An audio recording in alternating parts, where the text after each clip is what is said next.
This is what I make when I'm tired, hungry, and still want something high in protein. It only takes a few ingredients and it's one of the easiest meals I come back to again and again. Start by marinating the shrimp with cooking wine and white pepper.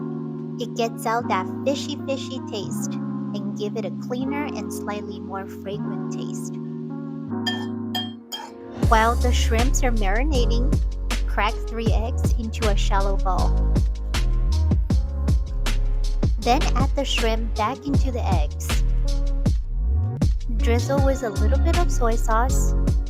I added a tiny bit of Thai pepper for flavor, but you don't have to if you don't like spicy. Steam over boiling water for 6 minutes.